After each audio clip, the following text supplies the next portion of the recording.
ॐ अज्ञानतिमिरान्धस्य ज्ञानाञ्जनशलाकया चक्षुरुन्मिलितं येन तस्मै श्रीगुरवे नमः।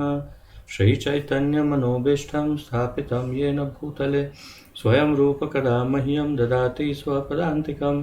वन्देऽहं श्रीगुरुं श्रीयुतपदकमलं श्रीगुरून् वैष्णवांश्च श्रीरूपं साग्रजातं सहगण रघुनाथान्वितं तं सजीवं साद्वैतं सावधूतं परिजनसहितं कृष्णचैतन्यदेवं श्रीराधाकृष्णपादान् सहगण ललिता श्रीविशाखान्वितांश्च।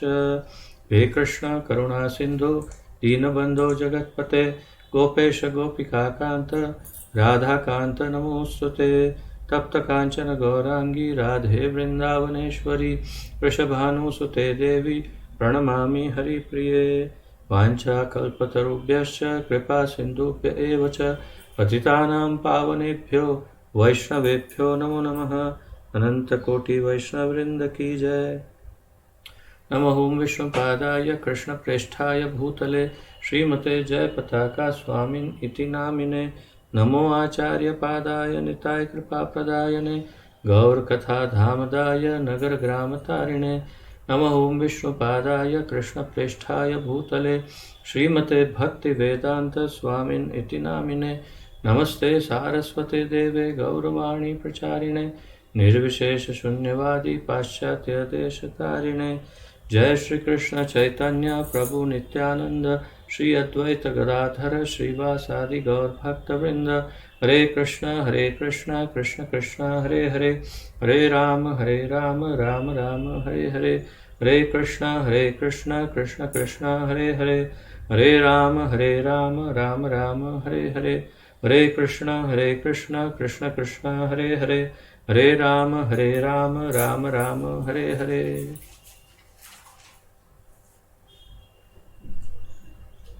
आप सबका बहुत बहुत स्वागत है आज के इस महत्वपूर्ण और दिव्य कार्यक्रम में।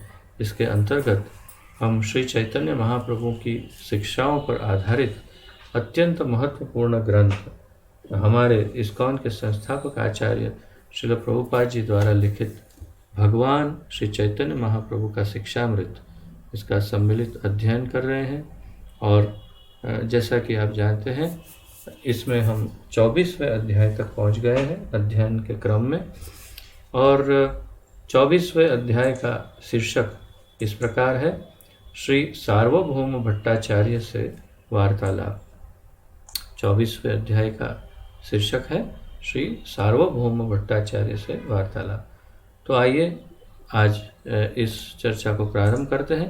प्रयास करेंगे आज अगर यही चैप्टर पूरा कंप्लीट कर पाए, बहुत ज़्यादा बड़ा नहीं है, तो प्रयत्न करते हैं।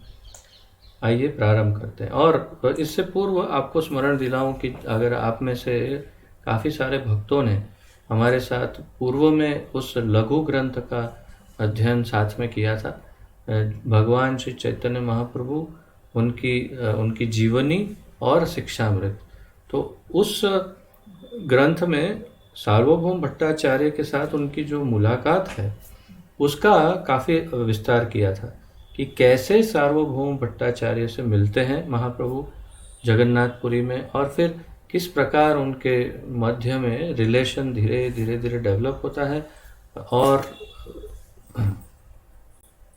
और अंततोगत्वा किस प्रकार वे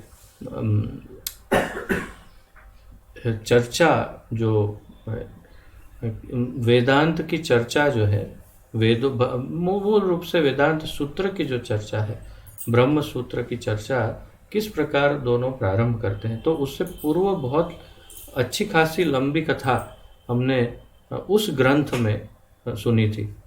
इस ग्रंथ में प्रभुपाद जी ने वो सब वार्ता, वो सब घटनाएं यहाँ पर नहीं लिखी है, क्योंकि इस ग्रंथ का उनका हेतु है केवल महाप्रभु की शिक्षाएं। तो इसमें जो क्या कहते हैं, उस घटना का वर्णन कम है, और जो तत्व है उस चर्चा का वो बहुत ज़्यादा है, जो उसमें बहुत कम था। उस ग्रंथ में चर्चा का तत्व कम था, और अर्थात ज्ञान, और इसमें ज्ञान अधिक है उस चर्चा को अधिक महत्व यहाँ पर नहीं दिया गया है, क्योंकि ज्ञान अधिक महत्वपूर्ण है। तो ये 2-3 अध्यायों में और आगे कई अध्यायों में यही चर्चा चलती रहेगी।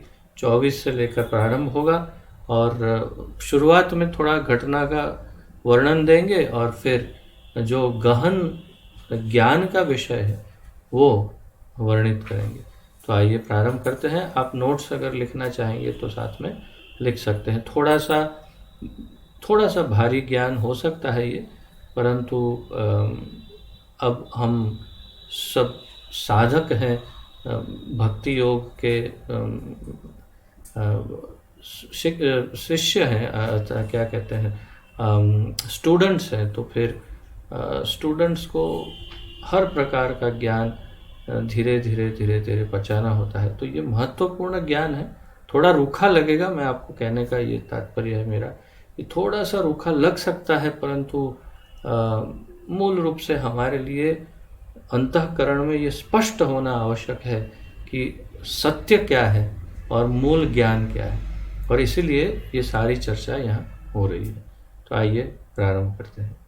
श्री सार्वभौम भट्टाचार्य से वार्तालाप। श्री सार्वभौम भट्टाचार्य अपने समय के सर्वोपरि नैयायिक थे। नैयायिक इसीलिए जगन्नाथपुरी में जब श्री चैतन्य महाप्रभु की उनसे भेंट हुई तो भट्टाचार्य ने उन्हें भी वेदांत पढ़ाने की इच्छा व्यक्त की। तो आपको स्मरण होगा कि इससे पूर्व बहुत सारी घटनाएं हैं जो सब यहाँ पर वर्णित नहीं है कि कैसे मिले, क्या चर्चा हुई और फिर कब ये निष्कर्ष पर पहुँचे कि मैं आपको वेदांत पढ़ाता हूँ। तो सार्वभौम भट्टाचार्य मूल रूप से सार रूप में कहूँ तो जितने भी मायावादी सन्यासी हैं उन सभी सन्यासियों के प्राध्यापक, टीचर, गुरु के रूप में कार्य करते थे, अर्थात उनको ट्रेनिंग देने का कार्य उनका था।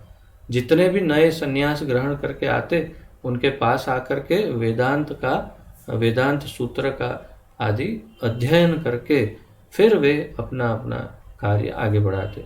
तो यहाँ ट्रेनिंग देने का मुख्य कार्य इनका था, और ये सबके ऊपरी, सबके बॉस के समान थे, अर्थात प्राध्यापकों में सबसे प्रमुख थे। तो इनका नाम सर्वस्व व्याप्त था, और इसलिए, और फिर दूसरा कारण आगे बताएंगे कि उनके उम्र भी बहुत ज़्यादा थी उनकी, तो उस हिसाब से भी कि ये तो नवयुवक सन्यासी है, तो वे चाहते थे कि महाप्रभु मुझसे ज्ञान प्राप्त करें। तो अब यही आगे बता रहे हैं कि श्री भट्टाचार्य श्री गौर सुंदर महाप्रभु के पितृतुल्य वयोवृद्ध थे। पिता के समान उनकी उम्र थी, उनके महाप्रभु के पिता के समान। अतः युवा सन्यासी श्री चैतन्य पर दया करके उन्होंने श्री महाप्रभु से अनुरोध किया कि वे उनसे वेदांत का अध्ययन करें। तो महाप्रभु को उन्होंने रिक्वेस्ट की कि आप अभी नए बिल्कुल ताज़ा कोमल सन्यासी बने हैं, अभी आपकी ट्रेनिंग बाकी है, तो मैं तो यही कार्य करता हूँ, क्यों ना आप मेरे पास ही ट्रेनिंग ले लो। श्री भट्टाचार्य की दृढ़ धारणा थी कि श्री चैतन्य महाप्रभु के लिए इसके बिना अपने सन्यास की रक्षा कठिन होगी। और भट्टाचार्य ये भी मानते थे, दृढ़ता से, दृढ़ धारणा थी, और धारणा कहा है, विश्वास नहीं, धारणा। दृढ़ विश्वास और दृढ़ धारणा। धारणा अर्थात क्या कहते हैं उसे, कुछ मन से कुछ कल्पित करना, कुछ विचार करना और फिर सोचना कि ये ऐसा ही होना चाहिए, ऐसा होना चाहिए, उसे धारणा कहते हैं। और दृढ़ विश्वास तब आता है, या श्रद्धा, जब पता होता है ये यही है, ऐसा ही है, तब दृढ़ विश्वास या श्रद्धा। तो धारणा अर्थात वे ऐसा मानते थे, मान्यता, उनकी ऐसी मान्यता थी कि श्री चैतन्य महाप्रभु को यदि अपने संन्यास की रक्षा करनी है तो उन्हें वेदांत सूत्र का अध्ययन करना होगा, अन्यथा वो अपने संन्यास की रक्षा नहीं कर पाएंगे। अंत में श्री महाप्रभु के सहमत हो जाने पर श्री भट्टाचार्य ने उन्हें जगन्नाथ मंदिर में पढ़ने के लिए बुलाया और पढ़ाने लगे। तो आप जानते हैं, अगर वो पूर्व में वो ग्रंथ में आप अगर साथ में थे तो आपने सुना था कि उन लोगों ने जगह सोची, कहाँ बैठेंगे, कहाँ करेंगे। सबसे अच्छी जगह है, भगवान जगन्नाथ के सामने ही बैठते हैं मंदिर के अंदर, वहीं पे ट्रेनिंग हो जाए। वाह क्या बात है। तो महाप्रभु का तो जो मनोभिष्ट, उनकी जो इच्छा है वही पूर्ण हो गई। वो तो सदैव ठाकुर जी के दर्शन ही करना चाहते हैं। कहते हैं कि दिन में महाप्रभु कई घंटों तक, मुझे अभी अच्छे से स्मरण नहीं, परंतु 12 से अधिक घंटे कुछ, वो हमेशा प्रतिदिन 18 वर्ष तक प्रतिदिन उतने घंटों तक जगन्नाथ के सामने खड़े रहते थे और प्रतिदिन रोते थे। और ऐसा माना जाता है कि वहाँ जो गरुड़ स्तंभ है उस पर एक अपना हाथ हस्त कमल ऐसे रखते थे, पकड़ते थे और खड़े रहते थे। और 7 फीट की हाइट थी उनकी। तो आज भी वहाँ 7 फीट के आसपास या उससे ऊपर जहाँ हाथ पहुँचेगा, वहाँ आज भी महाप्रभु के पंजों के निशान हैं, क्योंकि वहाँ पर उन्होंने 18 साल तक पकड़ा है तो निशान पड़ गए हैं। और 18 वर्ष तक रोए, तो ऐसा मानते हैं कि वहाँ पर उसी गरुड़ स्तंभ के नीचे वहाँ पर एक गड्ढे जैसा हो गया है उनके अश्रुओं के बूंदों से। और ऐसा माना जाता है कि किसी ने वहाँ से फिर, क्योंकि पानी तो बाहर निकलेगा, गड्ढे से कहाँ जाएगा, तो बहता हुआ पानी कहाँ जा रहा है, तो उसकी भी लाइन पड़ गई मंदिर के बाहर। और किसी ने वो लाइन को फॉलो करते करते करते देखा कि अंततो गत्वा वो आंसुओं की धार सीधी समुद्र में जाके मिलती है। वहाँ तक किसी ने, ऐसा हमने सुना है, इसका कोई ठोस प्रमाण मेरे पास नहीं, परंतु ऐसी मान्यता है। वहाँ पंजों के निशान तो बहुत लोगों ने देखे हैं गरुड़ स्तंभ पर। तो महाप्रभु का तो एक ही था कि ठाकुर जी के सामने बैठे, और क्या चाहिए, ये बोलते रहे जो बोलेंगे, कहाँ ध्यान देना है। परंतु फिर आगे क्या होता है सुनते हैं। अंत में श्री महाप्रभु के सहमत हो जाने पर भट्टाचार्य ने उन्हें जगन्नाथ मंदिर में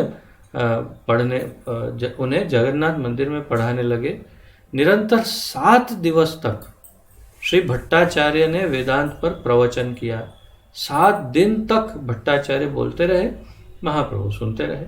और श्री महाप्रभु बिना एक शब्द बोले सुनते गए, एक शब्द नहीं बोले, सुनते गए।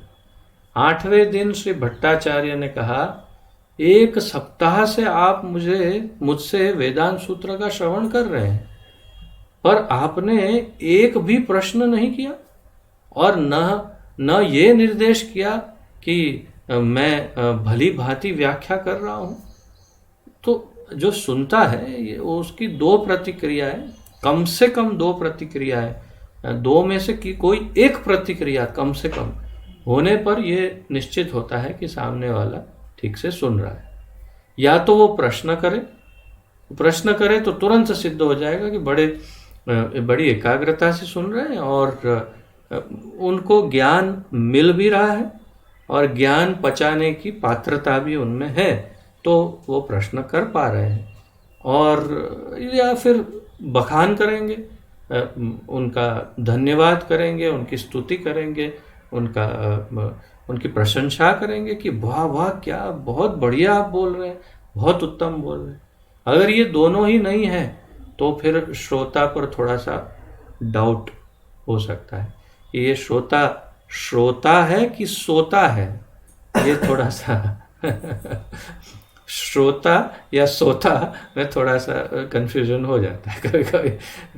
तो आपकी बात नहीं, ये तो दूसरों के, आप लोगों की आप तो सब नंबर 1 एकदम परफेक्ट श्रोता है, आपकी बात नहीं।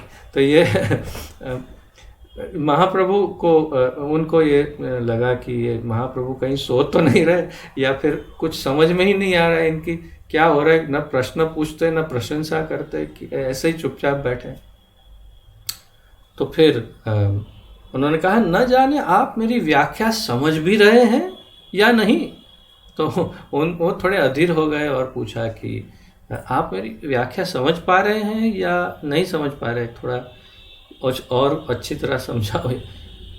तो महाप्रभु ने तुरंत उत्तर दिया, मैं तो मूर्ख हूँ, मैं तो मूर्ख हूँ। श्री गौर सुंदर महाप्रभु ने उत्तर दिया, वेदांत सूत्र के अध्ययन के लिए सर्वथा अयोग्य हूँ, फिर भी आपने मुझे श्रवण का आदेश दिया है, इसीलिए सुनने का प्रयत्न कर रहा हूँ।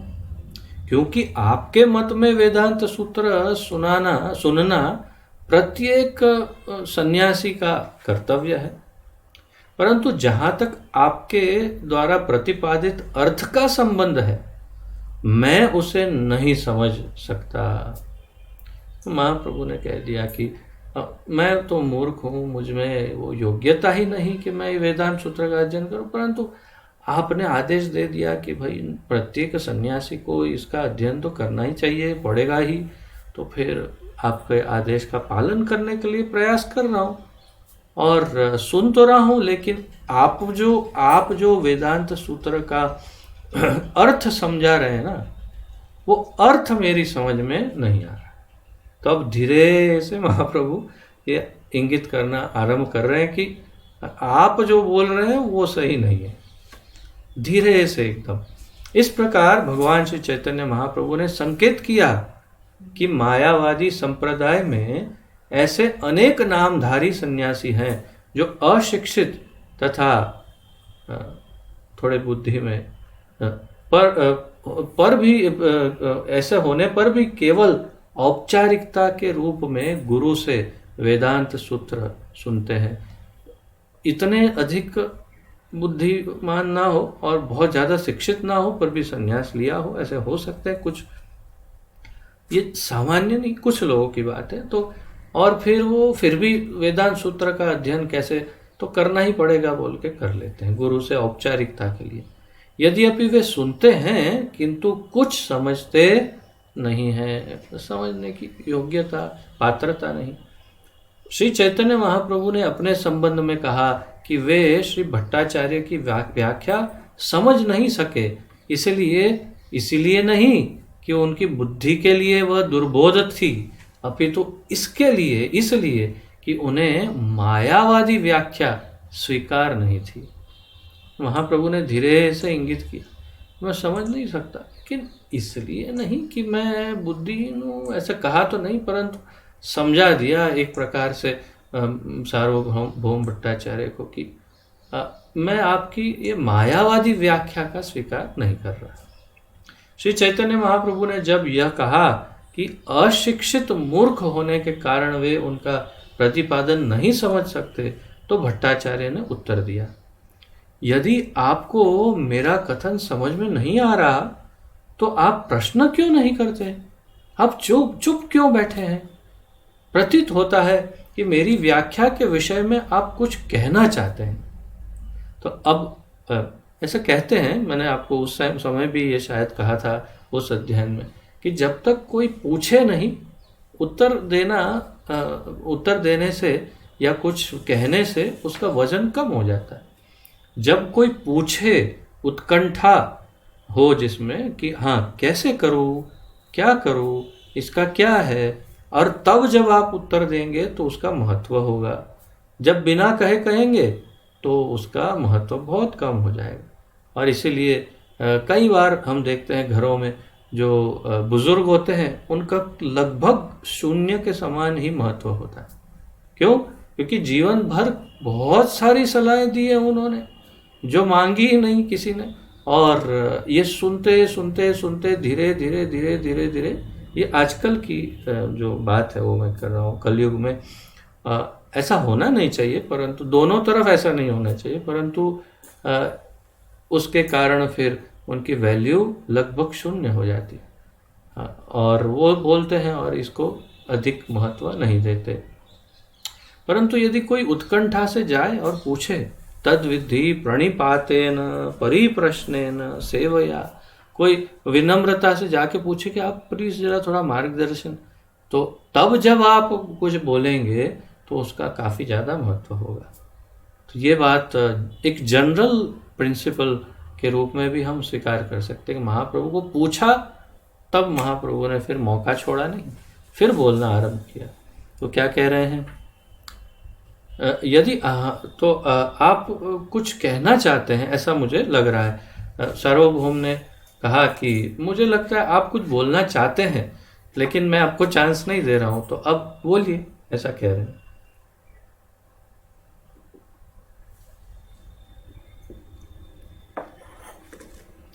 श्रीपाद श्री गौर सुंदर ने उत्तर दिया, जहां तक वेदांत सूत्र का संबंध है उनका अर्थ मैं भली प्रकार से समझता हूं।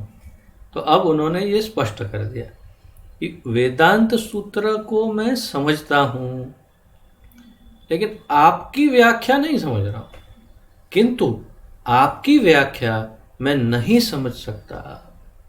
मूल वेदांत सूत्र का अर्थ तनिक भी कठिन नहीं है, किंतु वेदांत सूत्र पर आपकी व्याख्या असली अर्थ का आच्छादन करती प्रतीत होती है।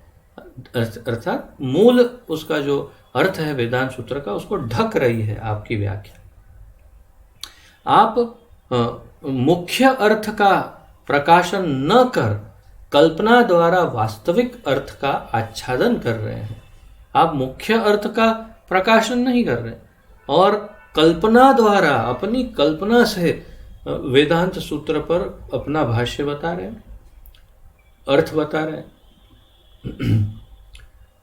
मेरे विचार से आपका कोई मत विशेष, मेरे विचार से आपका कोई मत विशेष है जिसकी स्थापना आप वेदांत सूत्र द्वारा करना चाहते हैं। बहुत बड़ी बात कह दी उनको, डायरेक्टली ये कह दिया कि लगता है आप अपनी बात को लोगों से सच मनवाना चाहते हैं, आप अपने विचार को दूसरों पर थोपना चाहते हैं, शास्त्रों की बात नहीं करना चाहते। आप क्या करना चाहते हैं, आप अपने विचार को लोगों के ऊपर प्रोग्राम करना चाहते हैं।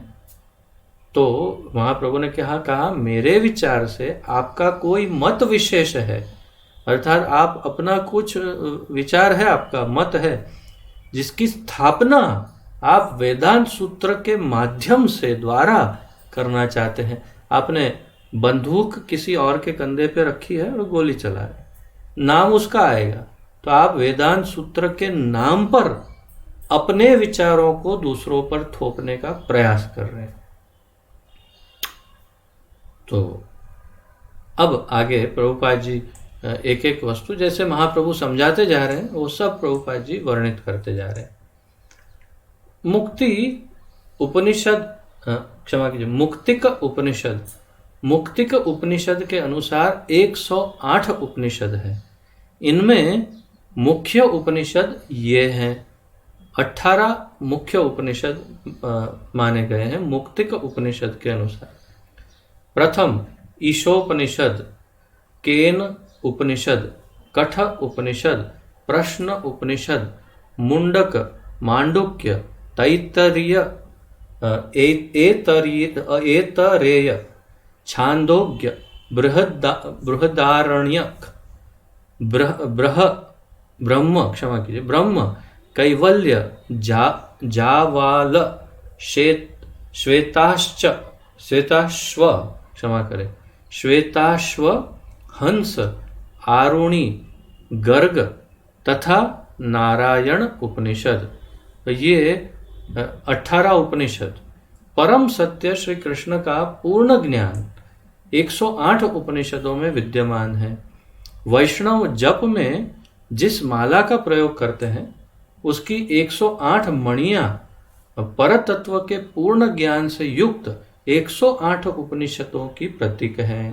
तो आप में से कुछ भक्तों को ये भी ज्ञान कभी पहले नहीं हुआ होगा, आज ये नया ज्ञान कि हमारी जो 108 की माला है वो 108 उपनिषदों का प्रतीक है। और फिर आगे कहते हैं कुछ वैष्णव ये भी मानते हैं कि 108 मणियां रास में श्री कृष्ण की सखियों की प्रतीक है। और इसीलिए पहले 8 मनकों के बाद हमारी माला में एक सूत्र बांधा जाता है कि पहले मुख्य रूप से राधा कृष्ण, और फिर 8 प्रमुख सखियां, अष्टसखी, और फिर 100 गोपियां। और जहाँ तक मेरा ज्ञान है कि जो अष्टसखी है उसके बाद लगभग 97 तक तो गोपियों के नाम हैं, और फिर 97, 98, 99, 100 या तो 98, 99, 100 ये इसमें नारद जी, शिव जी, इस प्रकार जो रास में आखिर में प्रविष्ट हो गए थे उनके भी नाम इसमें शामिल हैं। तो इस प्रकार 108 का पूरा 108 में 108 मन के और 190 राधा कृष्ण होते हैं, जिस पर हम जप नहीं करते। तो ये अतिरिक्त ज्ञान यहाँ दिया। फिर कह रहे हैं, श्री गौर सुंदर महाप्रभु ने उपनिषदों के अर्थ का अनर्थ करने का विरोध किया। इस प्रकार उपनिषदों को मुख्यार्थ न करने वाली सब व्याख्याओं को उन्होंने अस्वीकार किया। तो महाप्रभु ने जो अर्थ का अनर्थ कर रहे थे वो सब का विरोध किया, और फिर उपनिषदों के मुख्यार्थ का महत्व समझाना प्रारंभ किया उन्होंने। मुख्यार्थ को अभिधावृत्ति तथा गौणार्थ को लक्षणावृत्ति कहते हैं। मुख्यार्थ को अभिधावृत्ति तथा गौणार्थ को लक्षणावृत्ति कहते हैं। तो जो मुख्य अर्थ होता है, जो हम वैष्णव जिसे स्वीकार करते हैं, उसे अभिधावृत्ति कहते हैं। और गौण अर्थ अर्थात कि जो मुख्य नहीं है परंतु जो कल्पित है, एक प्रकार से जो धारणाओं से उत्पन्न हुआ है, जो अर्थ का इतना महत्व ही नहीं, या फिर ऐसा कह सकते कि अर्थ का अनर्थ है, उसे गौण अर्थ और उसे लक्षणावृत्ति कहते हैं। लक्षणावृत्ति और जो मुख्य अर्थ है उसे अभिधावृत्ति कहते हैं। लक्षणावृत्ति निरर्थक है। ज्ञान की 4 विधियां। तो अब बता रहे हैं कि लक्षणावृत्ति जो है वो निरर्थक है, अर्थात वो मायावादी या फिर शून्यवादी, निर्विशेषवादी या जो भी वादी अन्य सारे हैं, जो वैष्णव नहीं, वो मनोकल्पित मनोधारणा से उत्पन्न ये गौणार्थ को प्रमुख मान करके उसका प्रचार करते हैं, और वो निरर्थक है क्योंकि उसमें वास्तविक ज्ञान है नहीं। यहाँ आगे बहुत सुंदर ढंग से प्रमाणित करेंगे कि क्यों ऐसा कि इनके इतनी मेहनत करते बेचारे, कितना, क्या उन लोग कोई इंटेलिजेंट नहीं? अरे भाई, शंकराचार्य जी स्वयं शिव जी का अवतार है साक्षात, परंतु उनके भाष्य का संपूर्ण खंडन महाप्रभु कर रहे हैं। तो क्यों कर रहे हैं? क्योंकि जो मनोकल्पित मनोधारित धारणा के आधार पर जो है उससे क्या फर्क पड़ता है, वो अब यहीं पर हम इसी वक्त सिद्ध करेंगे। कैसे सिद्ध होता है? ज्ञान की 4 विधियां हैं ज्ञान प्राप्त करने की। 1 प्रत्यक्ष, 2 अनुमान, 3 ऐतिह्य और 4 शब्द।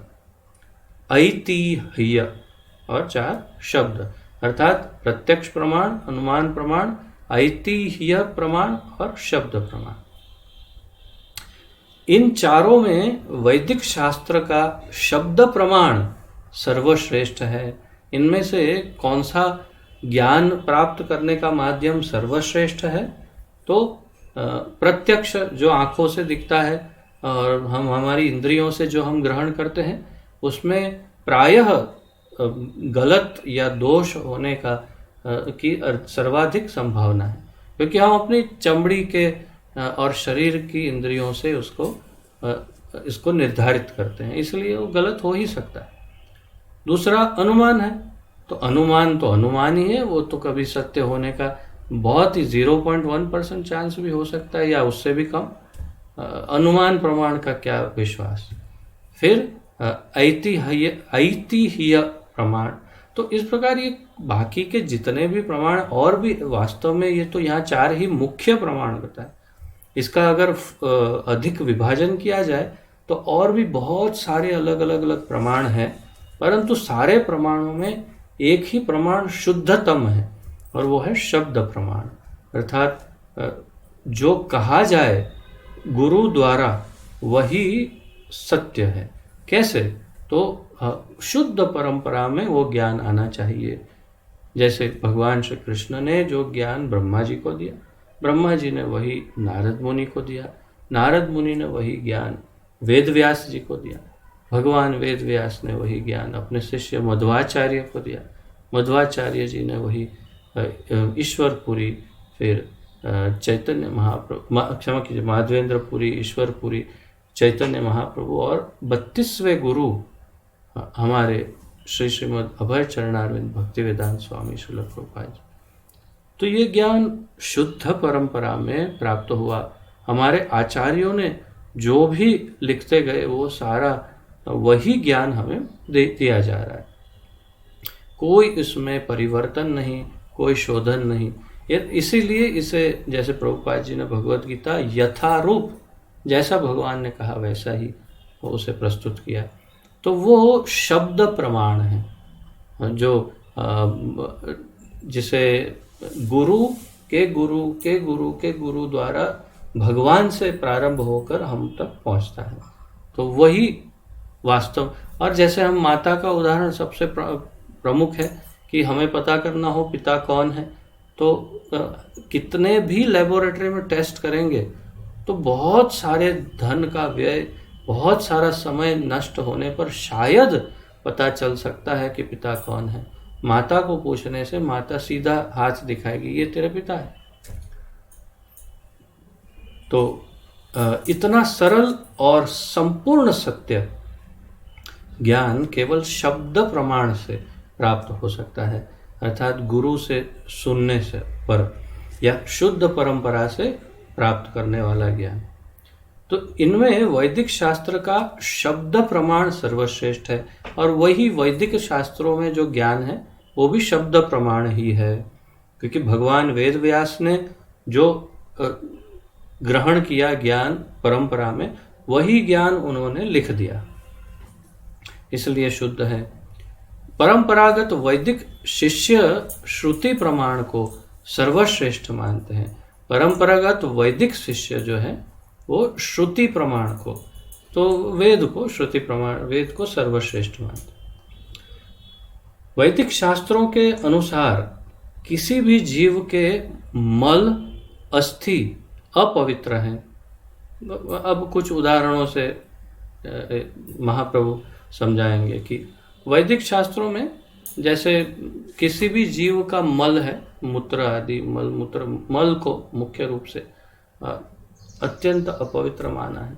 और अस्थि, किसी की भी हड्डियां, किसी भी जीव की हड्डियां हो, बिल्कुल अपवित्र माना जाता है। साथ ही वैदिक साहित्य का उद्घोष है कि गोबर तथा शंख पवित्र है। कितना विरोधाभास है।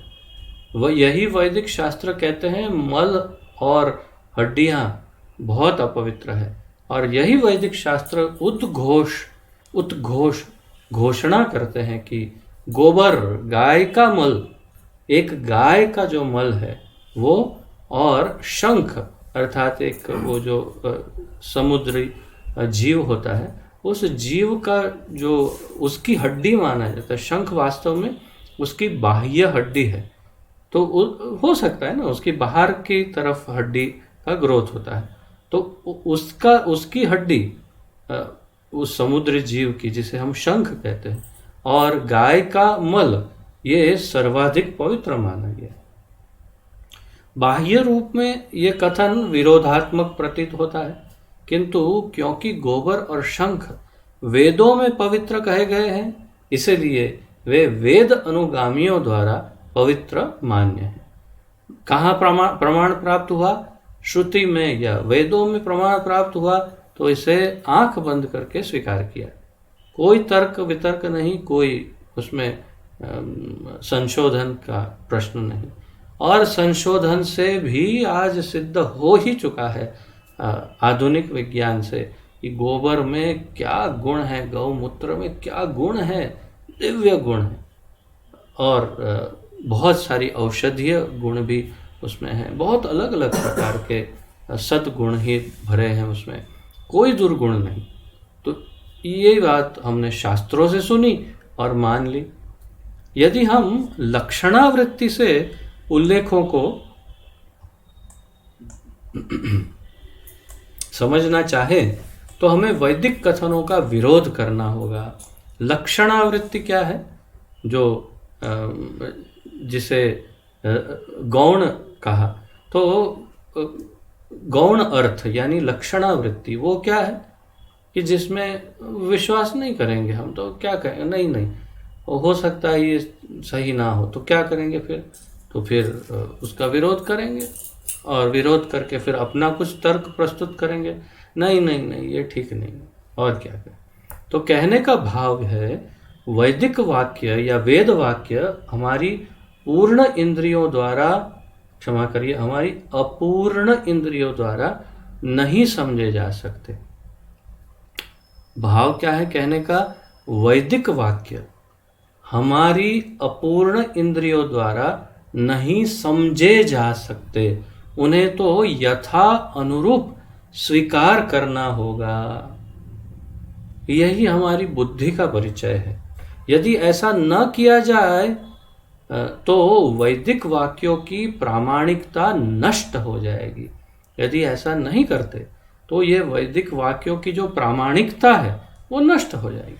जैसे आप, एक उदाहरण कि आप इंजीनियरिंग कॉलेज में पढ़ने गए और वहाँ टीचर ने आपको पढ़ाया कि देखो भाई, ये इस तरह से मशीन का डिज़ाइन होती है, इसमें ये वस्तु यहाँ, ये ऐसा होता है।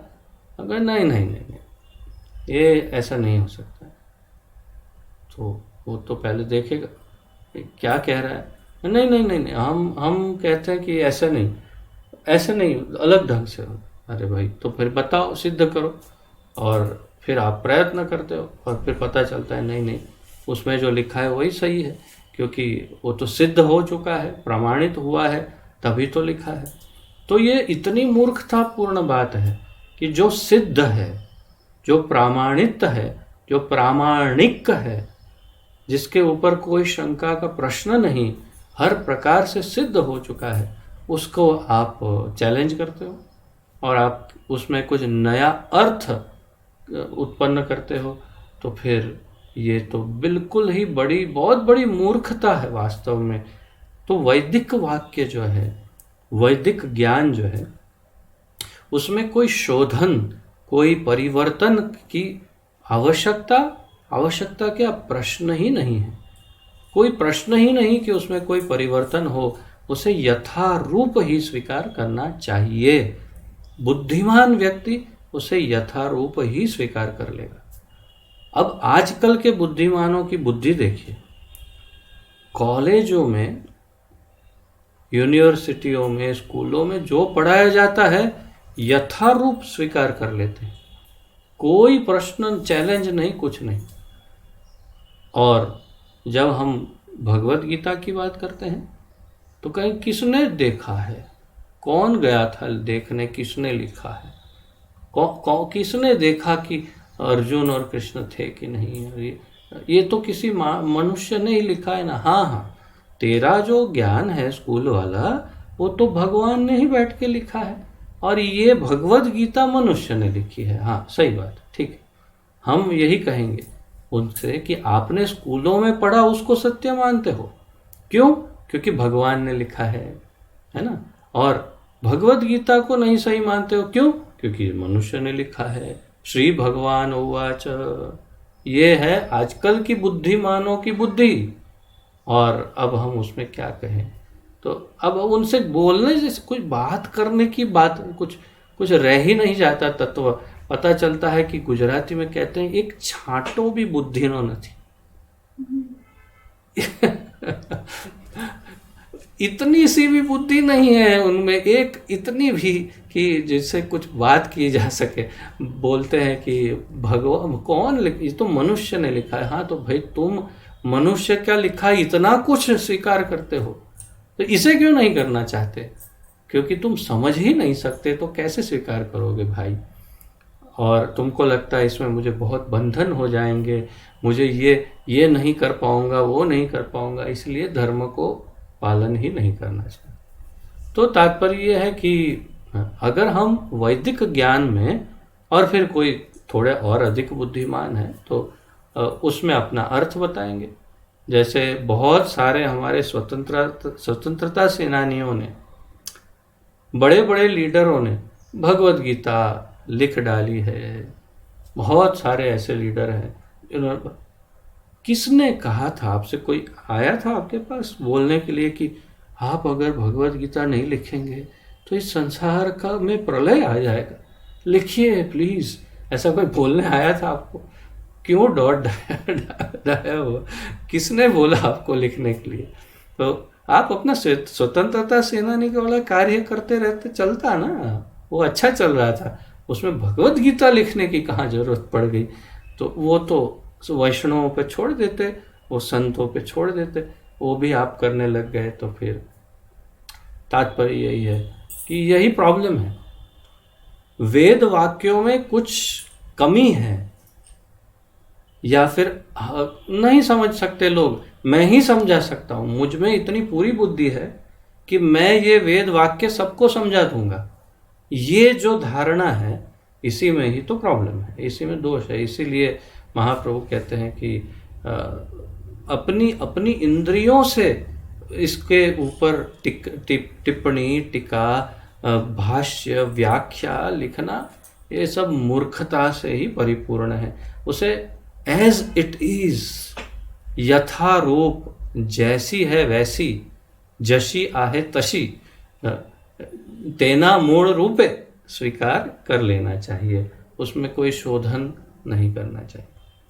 श्री चैतन्य महाप्रभु के अनुसार जो वैदिक वाक्यों की निजी व्याख्या करने का प्रयत्न करते हैं वे बिल्कुल ही ज्ञानी नहीं हैं। महाप्रभु कहते हैं कि जो वैदिक व्याख्या पर कुछ अपना लिखना चाहते हैं, कहना चाहते हैं, वो मूर्ख है। स्वयं व्याख्याओं का निर्माण करके वे अपने अनुगामियों को पथ भ्रष्ट कर देते हैं। अपनी व्याख्याओं से क्या करते हैं? अपने अनुगामियों को, फॉलोअर्स, शिष्यों को पथ भ्रष्ट कर देते हैं। रास्ते में जा रहे हैं, अचानक नीचे उतर गई गाड़ी रेल की पटरी से, क्या होगा? कैसे पहुंचेगी? जा ही नहीं सकते। उदाहरण के लिए प्रभुपाद जी लिखते हैं, आर्य समाजी कहते हैं कि वे केवल मूल वेदों को मानते हैं। वो आर्य समाज मूल रूप से वेदों को फॉलो करते हैं। अन्य सारा वैदिक साहित्य उन्हें स्वीकार नहीं है। किंतु इन लोगों का वास्तविक अभिप्राय स्वनिर्मित अर्थ करना है। उनका वास्तविक अभिप्राय क्या है? वेदों का स्वनिर्मित अर्थ जो है उसी को स्थापित करना। अन्य किसी के कोई भी जो अन्य शास्त्र, अन्य किसी अन्य को मानना नहीं। भगवान श्री गौर सुंदर महाप्रभु ने कहा कि उपनिषदों के वेद वाक्य सूर्य किरण जैसे हैं। महाप्रभु ने कहा वेद वाक्य जो है वो सूर्य किरण समान है। कैसे? सूर्य प्रकाश में देखने पर सब कुछ अत्यंत स्पष्ट दिखता है। इसी प्रकार वेद वाक्य पूर्णतः स्पष्ट एवं निश्चित है, किंतु मायावादी मनोधर्मी उस सूर्य प्रकाश को अनर्थ भाष्य रूपी मेघ से आच्छादित कर देते हैं। कुछ बहुत बढ़िया सूर्य प्रकाश है, उसमें बीच में एक बड़ा बादल आ जाए काला, तो सूर्य प्रकाश ढक जाता है, अंधेरा छा जाता है। उसी तरह ये जो मायावादी है वे अपने भाष्य से, अपने विचारों से, अपने मत से मूल अर्थ को ढक देते हैं, आच्छादित कर देते हैं। श्री चैतन्य महाप्रभु ने आगे कहा कि उपनिषदों के सब वेद वाक्य परम सत्य ब्रह्म का निरूपण करते हैं। सारे एक एक वाक्य जो वेद हैं, वेद के, वो परम सत्य ब्रह्म का निरूपण करते हैं। ब्रह्म शब्द का अर्थ है सबसे बड़ा तत्व। ब्रह्म का अर्थ है सबसे बड़ा तत्व। जब भी हम सबसे बड़े का वर्णन करते हैं, हमारा निर्देश सबके कारण भगवान श्री कृष्ण से होता है।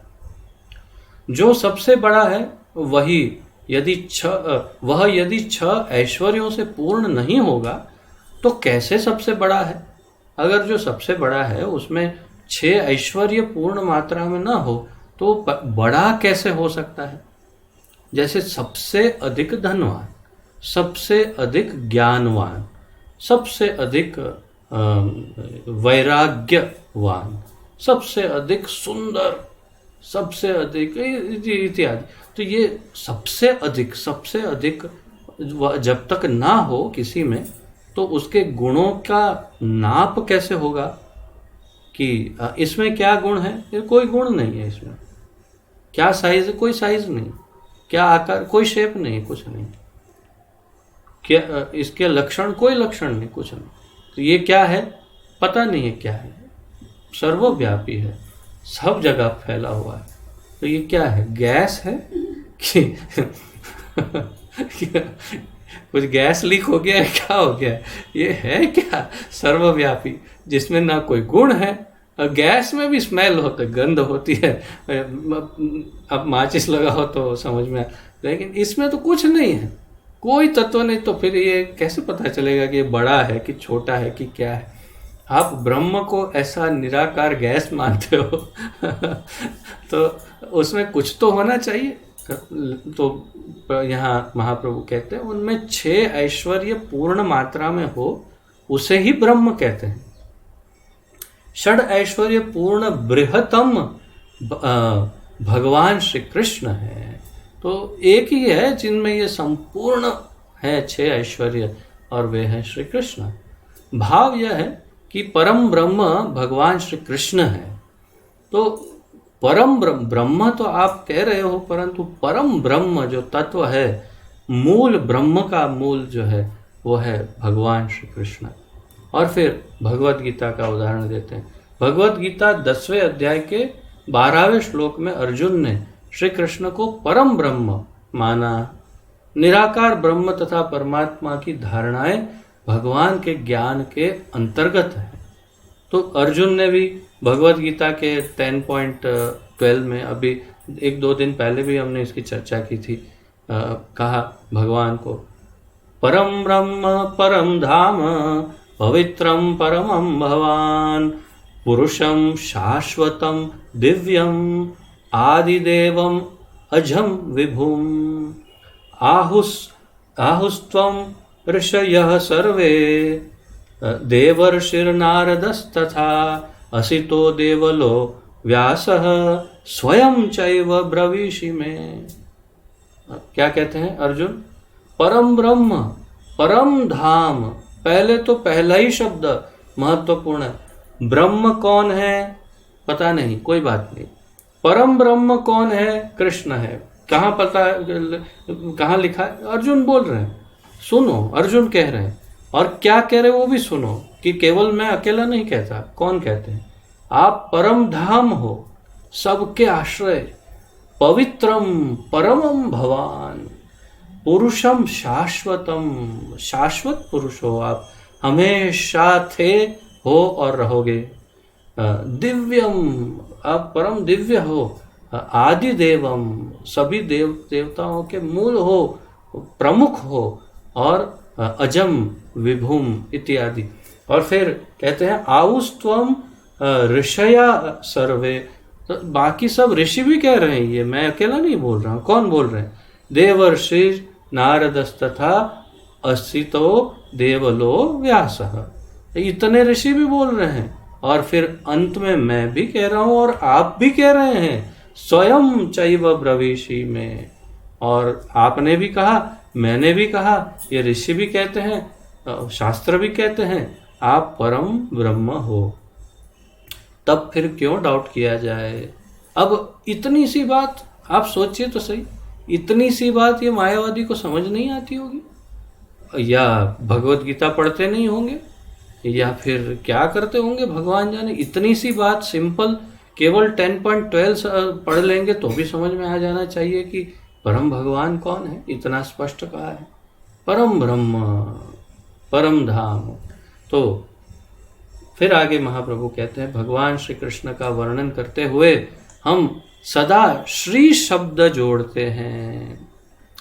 श्री शब्द, जब भी भगवान की बात होती है तो श्री भगवान उवाच, श्री कृष्ण, इस प्रकार हम प्रारंभ करते हैं। श्री का क्या अर्थ है? महाप्रभु कह रहे हैं, यह संकेत करने के लिए कि वे षड ऐश्वर्यों से परिपूर्ण हैं, अर्थात वे नित्य साकार हैं। क्योंकि यदि वे साकार नहीं होते तो उनमें षड ऐश्वर्य की परिपूर्णता नहीं रहती। वही बात, आप कहो कि षड ऐश्वर्य पूर्ण है, कौन? भगवान कौन है? निराकार ब्रह्म। अच्छा, कैसे? ये इस गैस में सबसे अधिक धन है, कहाँ है? नहीं दिख रहा है, एक आध कुछ ऐसे आ जाए हाथ में, नहीं है। और ये गैस सबसे अधिक फेमस है, सबसे अधिक ख्यातिवान, प्रख्यात है, यश। कहा, ओ इस गैस का इतना महत्व है, मुझे तो पता ही नहीं था। तो इस अर्थात आप उस गैस, उस बादल, इस निराकार को सारे गुणों से भर रहे हो। कहाँ से? कुछ मैच नहीं हो रहा बाबा, थोड़ा एक बार सोच लेना। कोई व्यक्ति होता तो हम कह सकते कि इसमें सबसे अधिक ये, सबसे अधिक वो है, और वो है परब्रह्म परमेश्वर भगवान श्री कृष्ण।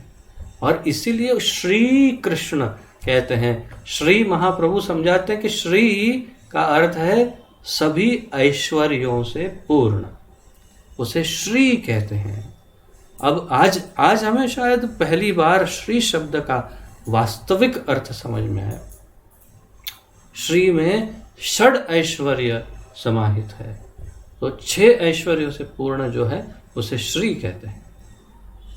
परम सत्य को निराकार कहने का अभिप्राय यह है कि उनका आकार प्राकृत नहीं है। अब ये वास्तविक, हाँ ये सत्य है कि लिखा है, कई जगहों पर लिखा है वैदिक शास्त्रों में कि भगवान निराकार है, अर्थात कि उनका आकार प्राकृत आकार नहीं है भाई। ये समझा रहे, ये इसका अर्थ ये नहीं कि वो गैस है, भगवान गैस है, ऐसा नहीं लिखा है। भगवान निराकार है, अर्थात प्राकृत आकार नहीं है। ये चमड़ी, वो ये जो चमड़ी है ना, वो ये चमड़ी वाला आकार नहीं उनका दिव्य आकार है, परंतु आकार है, साकार है, परंतु प्राकृत साकार नहीं, प्राकृत रूप से निराकार है और आंखों से देखे भी नहीं जा सकते। तो इस हिसाब से भी आप निराकार कह सकते हो कि भाई चमड़ी की आंखों से नहीं दिख सकते। तभी तो अर्जुन को ददामी दिव्यम में चक्षुम, मैं तुमको ये दिव्य चक्षु देता हूँ कह करके भगवान ने दिव्य चक्षु दिए अर्जुन को। तब तो अर्जुन ने उनका विश्व रूप देखा, नहीं तो देख नहीं सकते। साधारण प्राकृत देहों से उनके दिव्य विग्रह की विशिष्टता दिखाने के लिए कुछ दार्शनिकों ने प्राकृत दृष्टिकोण से उन्हें निराकार बताया है। महाप्रभु कितना सुंदर ढंग से एकदम धीरे धीरे स्पष्ट समझा रहे हैं कि क्यों नहीं निराकार बताया। साधारण प्राकृत देहों से उनके दिव्य विग्रह की विशिष्टता दिखाने के लिए एक सब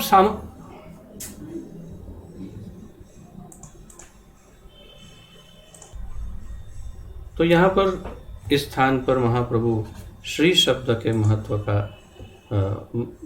जो महात्म्य है वो हमारे सामने प्रदर्शित करते हुए कहते हैं कि श्री केवल भगवान को ही लगाया जाता है, जिनमें 6 ऐश्वर्य पूर्ण हो। परम सत्य तो निराकार कहने का परम सत्य को निराकार कहने का अभिप्राय यह है कि उनका आकार प्राकृत नहीं। साधारण प्राकृत देहों से उनके दिव्य विग्रह की विशिष्टता दिखाने के लिए कुछ दार्शनिकों ने प्राकृत दृष्टिकोण से उन्हें निराकार बताया है। दूसरे शब्दों में उनके प्राकृत होने का निराकरण और दिव्य श्री विग्रह के वैशिष्ट्य का स्थापन किया गया है। तो दूसरे शब्दों में उनके प्राकृत होने का निराकरण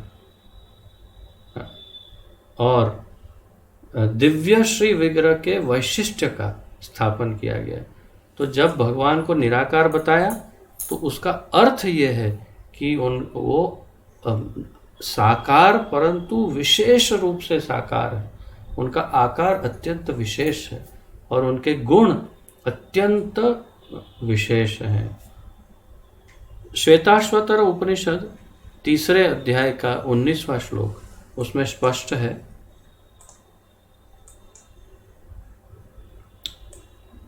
स्पष्ट वर्णन है कि भगवान के प्राकृत हाथ पांव नहीं है, किंतु उस ग्रंथ में यह भी है कि उनके दिव्य हाथ है।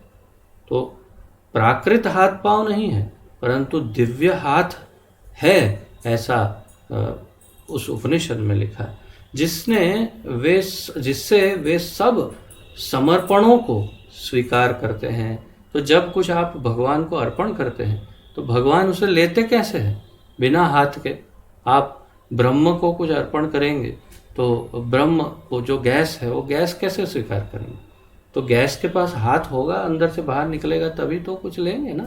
तो तात्पर्य यह है कि भगवान के हाथों का वर्णन उस उपनिषद में है कि हाँ उनके दिव्य हाथ है, प्राकृत नहीं है। इसी प्रकार उनके प्राकृत नेत्र नहीं है, पर निश्चय ही उनके अप्राकृत नेत्र हैं, जिनसे वे सदा सर्वदा सर्वत्र देख सकते हैं। क्षमा करिएगा। तो उनके जो अप्राकृत नेत्र हैं, दिव्य नेत्र हैं, उससे वे सबको देख सकते हैं। एक ही समय पर, एक ही क्षण पर हर व्यक्ति, हर जीव, हर प्रक्रिया, हर क्रिया, हर प्रतिक्रिया, संपूर्ण भौतिक सृष्टि और संपूर्ण दिव्य सृष्टि, सब कुछ एक ही समय पर देख सकते हैं। कैसे नेत्र हैं उनके?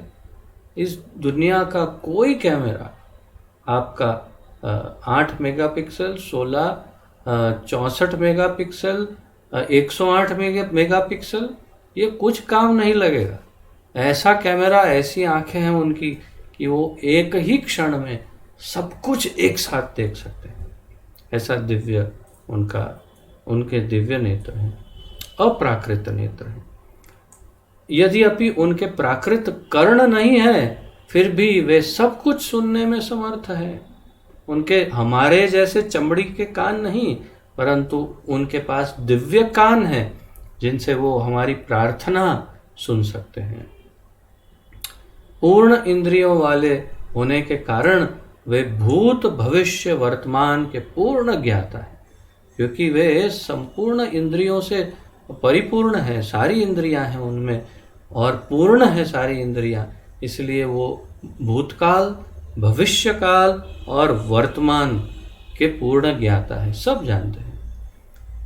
वेदाहम समित्यानि, सब कुछ मैं जानता हूँ, मुझे सब ज्ञान है। वस्तुतः वे स्वयं सर्वज्ञ हैं, किंतु उन्हें कोई नहीं समझ सकता। वे स्वयं सर्वज्ञ हैं, लेकिन उन्हें कोई नहीं समझ सकता है।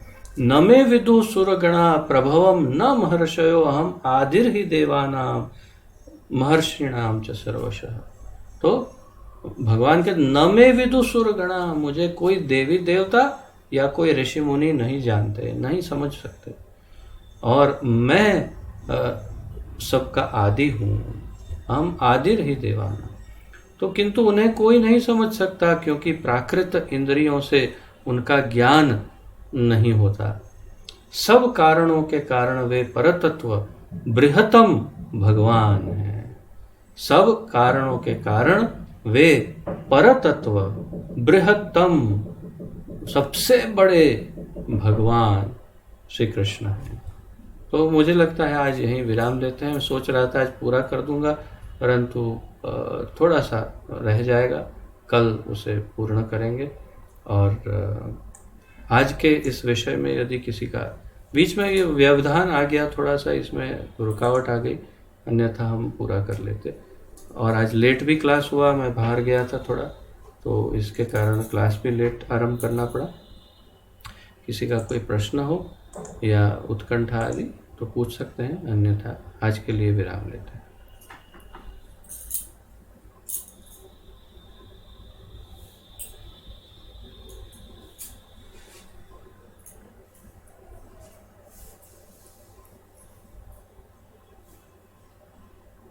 तो ये जो मायावादी सन्यासी है, वो लोग सब भगवान को भोग लगाना सब कुछ करते नहीं हैं। हाँ, मुझे लगता है इसमें से आप लोग सब सुनते हैं कि नहीं, वो तभी पता चलेगा जब क्लास का अंत हो और आप अपना दिव्य दर्शन हमें प्रदान करें, तभी पता चल सकता है। तो कुछ कुछ अपने कैमरों के पीछे क्या दिव्य लीलाएं कर रहे हैं, अचिंत्य लीलाएं कर रहे हैं, वो समझ नहीं आता है जब तक आपके दर्शन नहीं हो।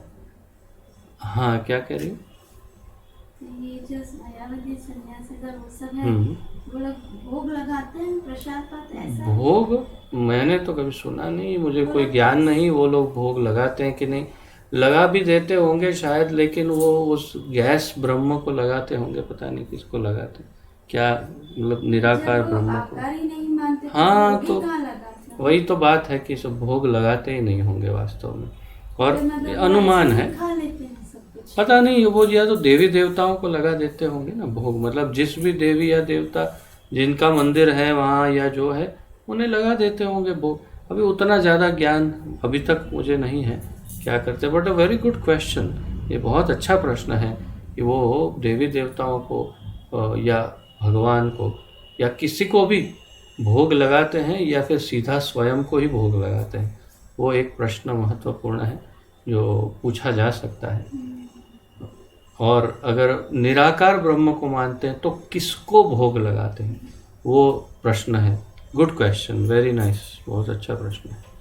लेकिन वो हमें नहीं पता नहीं है, हमें ज्ञान नहीं है उसका। पूछेंगे, किसी को पूछ लेंगे कि आप भोग लगाते हो। आप में से किसी को पता है, कोई इसके बारे में ज्ञान है कि ये मायावादी भोग लगाते हैं कि नहीं? माता जी हंस रही है। हाँ,